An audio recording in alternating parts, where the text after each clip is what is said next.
Affaires publiques, l'émission politique de Judaïque FM, présentée par Alexis Lacroix, directeur délégué de la rédaction de l'Express. Geoffroy Didier, bonjour. Bonjour. C'est une première, non pas à Judaïque FM, mais dans l'émission Affaires publiques. Donc un grand merci d'être avec nous ce vendredi. Merci de votre invitation. Vous êtes secrétaire général délégué des Républicains, député européen sur les listes du PPE, et vous êtes également conseiller régional Île-de-France. On en parlera dans un instant avec les volets de cette actualité politique, de cette rentrée politique francilienne. Mais tout de suite... Député européen réélu en mai dernier lors des élections européennes. Réélu en mai dernier lors des élections européennes. Alors ça fait 3 semaines déjà, mais quel regard global portez-vous sur la rentrée politique du président de la République française ?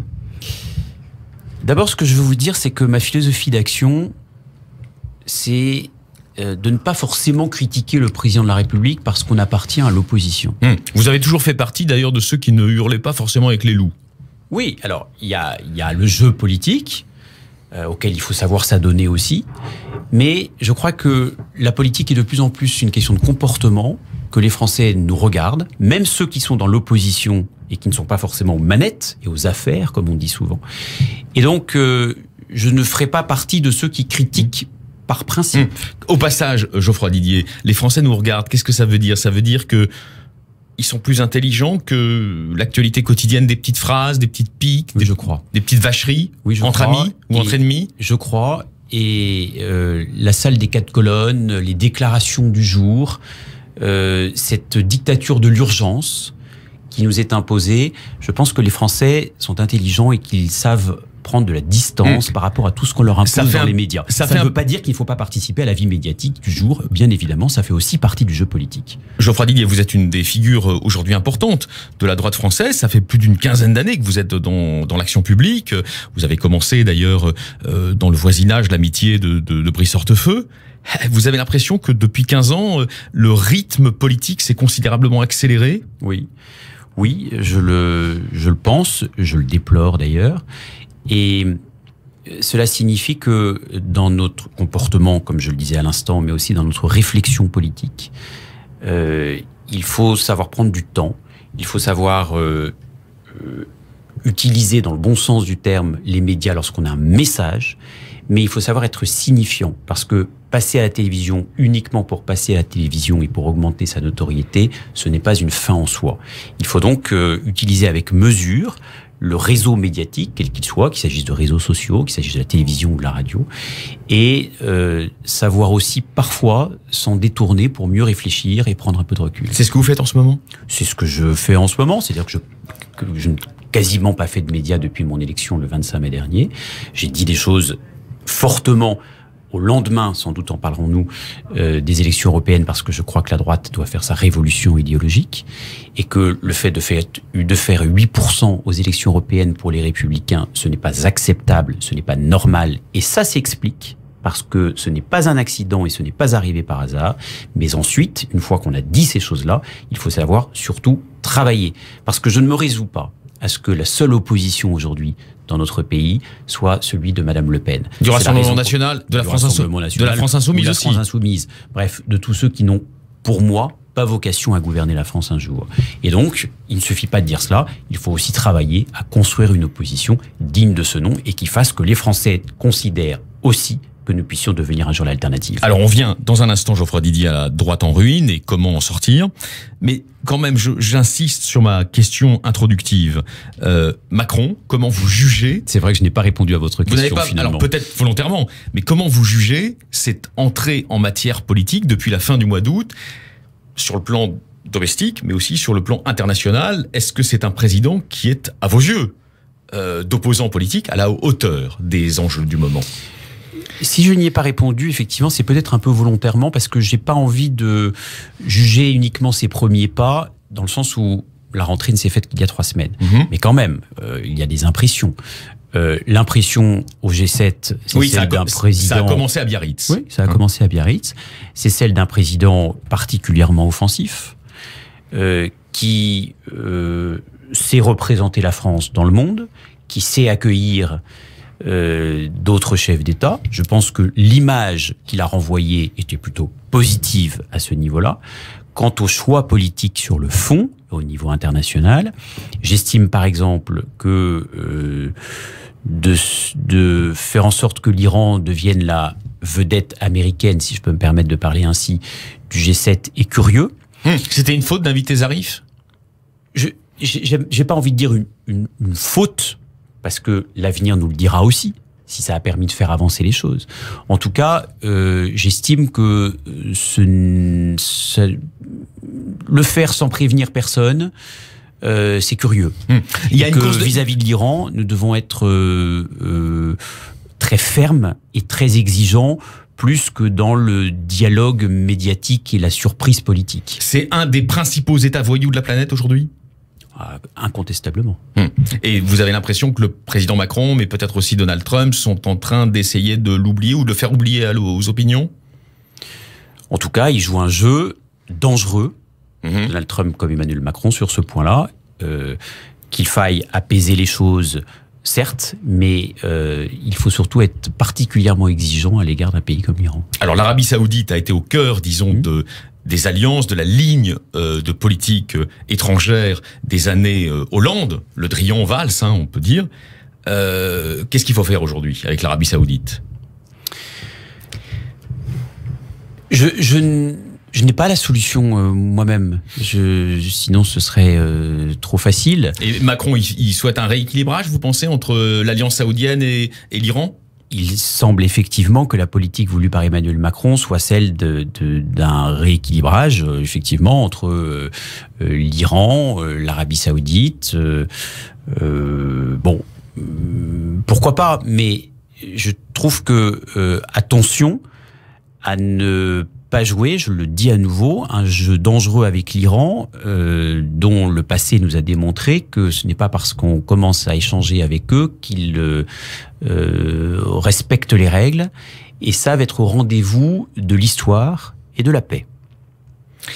Donc c'est très clairement dit. Concernant la relation avec la Russie, on sent aussi une volonté du président Emmanuel Macron de rompre peut-être avec ce qu'il a ressenti comme une forme de néoconservatisme qui jetait l'anathème systématique sur la Russie de Poutine dans les années précédentes. Vous en pensez quoi, vous, personnellement, Geoffroy Didier ? Personnellement, je pense que vis-à-vis de Vladimir Poutine, nous devons être particulièrement vigilants.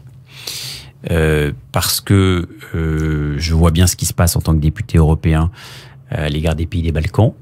Je crois par exemple que l'adhésion des pays des Balkans à l'Union européenne ne doit pas être faite aujourd'hui parce que nous ne sommes pas prêts à élargir les frontières de l'Union européenne. Encore faut-il les approfondir plus que les élargir.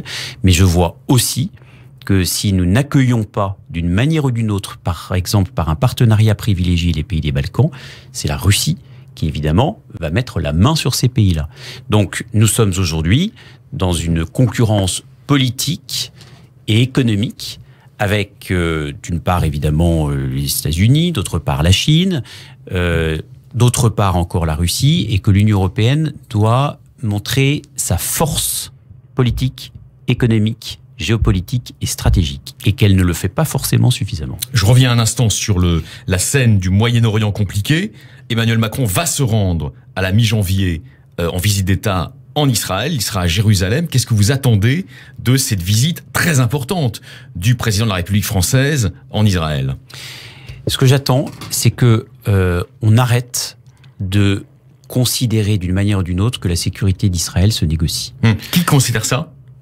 Mais beaucoup de responsables publics, beaucoup d'intellectuels, on joue avec le feu et on considère, dès qu'on parle du Moyen-Orient, que la sécurité d'Israël est une variable d'ajustement.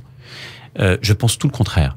Je pense que la sécurité d'Israël est une nécessité absolue, qu'elle ne se négocie en rien et qu'elle ne doit pas devenir un outil de négociation diplomatique par rapport aux ennemis d'Israël. Macron considère la sécurité d'Israël comme une variable d'ajustement ? Je ne dis pas ça. Je dis juste que le message d'Emmanuel Macron lorsqu'il va en Israël, ce doit être avant tout celui-ci. C'est que la sécurité d'Israël ne se négocie pas. Grâce au Premier ministre Manuel Valls, il y avait un lien extrêmement privilégié, à un moment, un lien affectif, même, entre la France et Israël. On en est où aujourd'hui, d'après vous, Geoffroy Didier? J'ai pas l'impression que ce lien soit particulièrement chaleureux. Non, c'est vrai. Nous verrons aussi ce qu'il advient des élections en Israël dans les... voilà les élections. Ce qui sort des résultats. Ce qui sort des résultats. Donc nous verrons aussi quels sont les interlocuteurs d'Emmanuel Macron en Israël. Mais quel qu'il soit, je pense qu'il faut avancer avec des principes et que le principe de la sécurité d'Israël est quelque chose d'absolu. Et je souhaite qu'Emmanuel Macron de non négociable, et je souhaite qu'Emmanuel Macron le rappelle haut et fort et profite de sa venue en Israël pour le faire. Vous vous situez désormais au sein des Républicains parmi ceux qui, par exemple, avec Claude Goasguen, n'ont jamais ménagé leur soutien à Israël contre des voix, au fond, quand même, encore aujourd'hui existantes. Ceux qui se réclament du gaullisme et qui donc disent, mais attendez, on n'a pas à prendre parti dans ces conflits essentiels de la planète. Nous, on a un rôle d'intermédiaire, on a un rôle de médiateur, et on doit surtout pas s'afficher derrière Israël. Il y en a encore à droite qui disent ça. Je sais bien. Qu'est-ce que vous leur dites là aujourd'hui? On peut parfaitement être ouvert au dialogue et à la diplomatie, mais être ferme sur des principes. Et effectivement, avec Claude Goasguen et avec d'autres responsables politiques de droite, nous considérons qu'il y a des choses beaucoup. Peut-être insuffisamment. Nous considérons qu'il y a des choses qui ne se négocient pas et que si les Juifs de France ne se sentent pas toujours en sécurité, n'oubliez pas non plus que tous les habitants de l'État d'Israël ne se sentent pas non plus en sécurité et que leur sécurité est un bien et donc une nécessité absolue. Donc, encore une fois, message au président de la République, vous dites, vous qui êtes un responsable... Sans procès d'intention. Non, mais vous êtes un responsable public important de la droite française d'aujourd'hui, vous dites, oui, quand vous allez à Jérusalem et quand vous allez dans l'ensemble du territoire israélien, il faut que vous resserriez les liens diplomatique, stratégique, économique avec Israël. C'est important pour la France. Et ce que je veux dire, c'est que le fait d'aller en Israël est un bon signal, mais ne se suffit pas en lui-même. Tout dépendra de ce qu'il y dit et de la force qu'il utilisera pour le dire. Si Emmanuel Macron vous invite à faire partie de la délégation qui va l'accompagner, vous irez? Bien entendu. Je suis un élu républicain dans les deux sens du terme, avec un petit R comme avec un grand R. Donc, bien évidemment. Message est passé, on imagine, envers l'Élysée. Alors, un mot sur la rentrée politique domestique. On le sait, aujourd'hui, les Gilets jaunes, ce qu'il en reste, promet à Emmanuel Macron un septembre noir. Qu'est-ce que vous pensez de cette formule? Est-ce un effet d'annonce? Est-ce une menace? Je n'aime pas la formule en soi. Je m'en doute. Et je ne souhaite pas que l'on vive un septembre noir ou un automne sombre. C'est significatif qu'ils reprennent une formule qui a marqué les riches heures du terrorisme international? Je ne l'espère pas, parce que je n'oserais pas la comparaison. En revanche, ce qui est certain... Leur inconscient a parlé. Peut-être. Ce qui est certain, c'est que les problèmes demeurent et le fait d'avoir aligné sur la table quelques milliards d'euros pour tenter d'apaiser les tensions ne suffiront pas. Parce qu'en fait, c'est un modèle de société, ce qu'a exprimé les Gilets jaunes, qui est en ruine aujourd'hui. Alors, ce modèle de société qui consiste à faire croire que le rêve dans la vie, c'est d'être propriétaire de son logement, mais sans se soucier de savoir ensuite ce que devient ce logement, qui peut être une passoire énergétique et donc qui devient très compliqué à gérer comme propriétaire. C'est de faire croire que le rêve dans la vie, c'est d'avoir chacun sa voiture pour aller le samedi après-midi dans les centres commerciaux, plutôt que de vitaliser ou de revitaliser les centres-villes qui sont des vrais lieux d'humanité. On a déshumanisé les sociétés, au nom d'une société de surconsommation. Et en fait, on a créé des frustrations et on a créé évidemment des coûts qui ne peuvent pas être gérés au quotidien par ces personnes-là. Alors, par rapport à cette question, tout ça n'est pas arrivé par hasard. Geoffroy Didier, par rapport à cette question de la déshumanisation, j'imagine que vous avez une position mesurée concernant l'essence du macronisme. On va y venir dans un instant, mais avant tout, puisqu'on va aussi parler de votre camp politique, on sent depuis de nombreux mois une hésitation.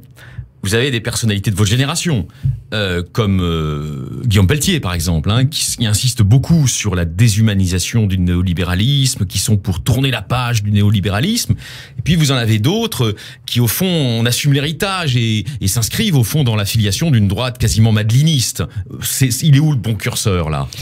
Sur le plan économique... Eh oui, mais ça part de là. Oui, ça part de là. Sur le plan économique, je ne suis pas pour le crypto-marxisme, mais je ne suis pas non plus pour l'ultralibéralisme. C'est-à-dire que je crois vraiment que nous ne devons pas mettre trop d'idéologie dans l'économie. Guillaume Pelletier, il n'est pas crypto-marxiste. Je ne sais pas ce que je dis. Ouais. Mais je crois qu'il ne faut pas trop mettre d'idéologie dans l'économie et qu'il faut valoriser des choses qui sont souvent oubliées du débat public et de l'action politique, c'est-à-dire le pragmatisme et le bon sens. Ni Michéa, ni Madelin. Exactement.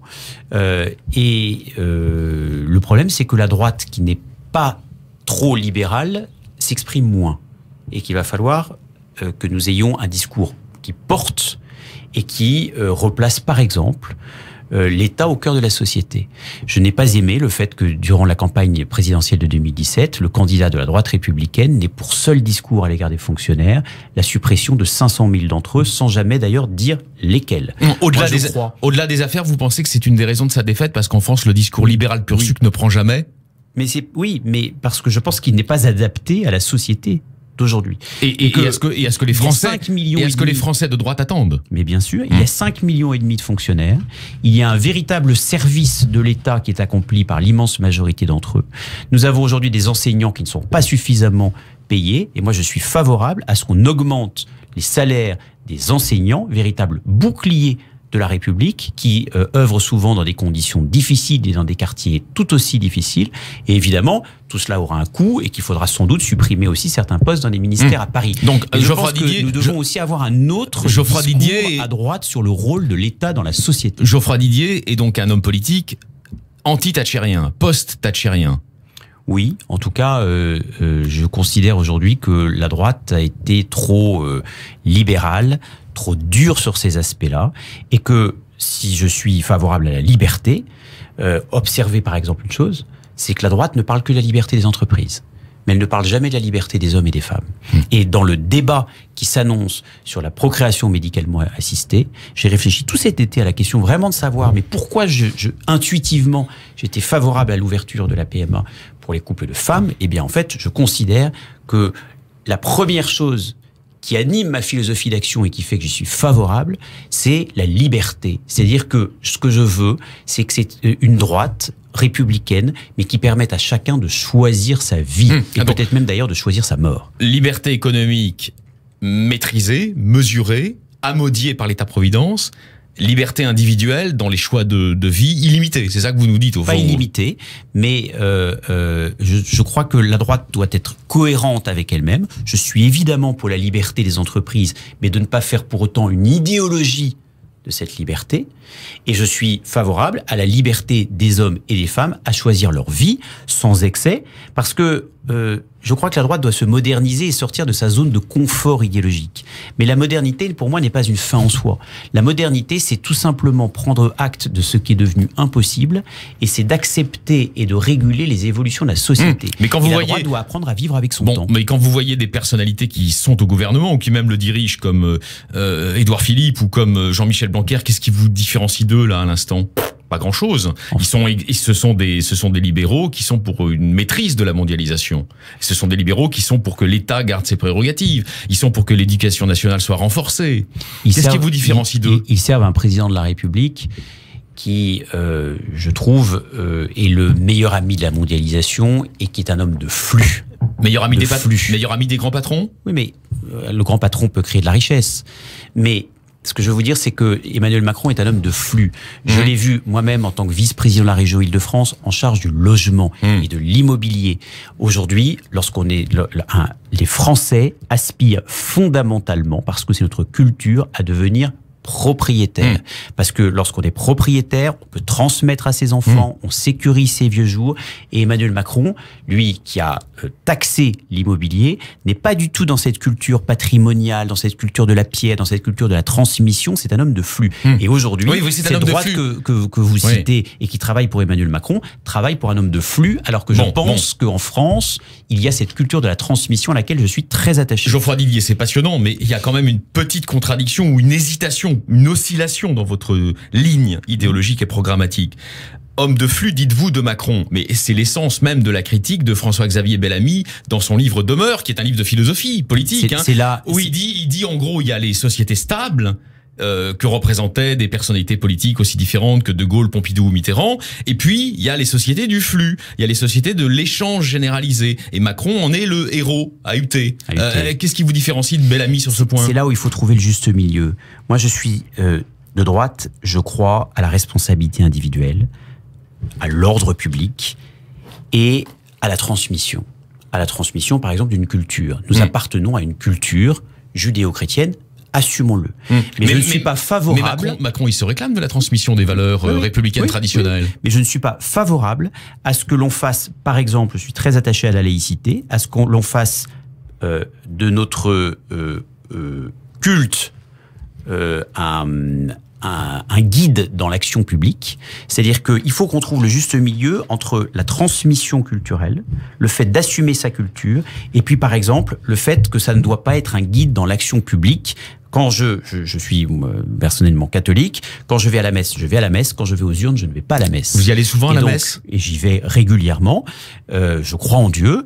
Et donc, je ne veux pas, en tant que responsable public, voir ma culture et même mon culte dicter ma conduite ou dicter celle des autres responsables politiques.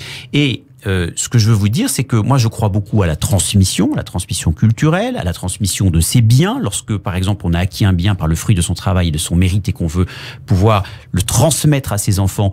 D'ailleurs, je suis moi-même plutôt favorable à ce qu'on ne taxe pas les donations du vivant.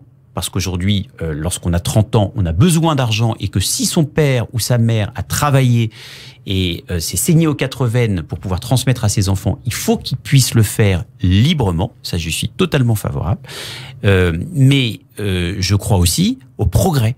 C'est-à-dire que la droite doit se réconcilier, ou d'ailleurs peut-être ne l'a-t-elle jamais fait, donc doit apprendre à appréhender des valeurs qui lui sont ou qui lui ont été souvent étrangères, comme le progrès. C'est-à-dire que je suis favorable à...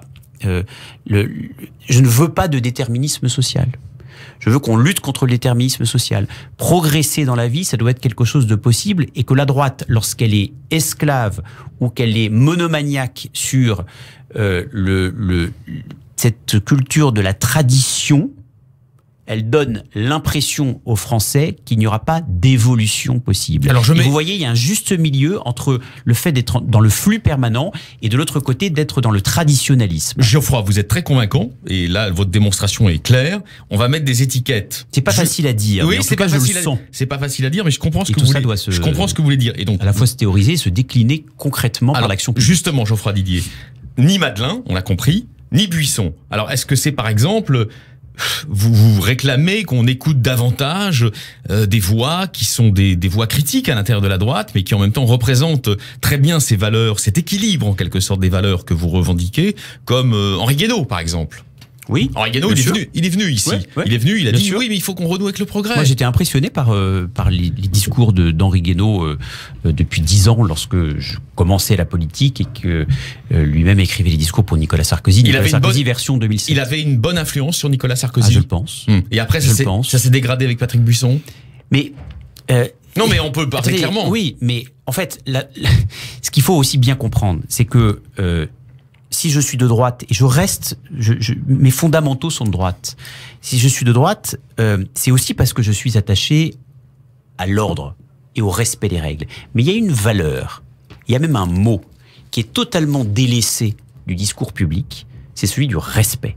Je suis favorable à ce qu'on respecte les règles, les lois. Or, beaucoup de lois en France ne sont pas appliquées.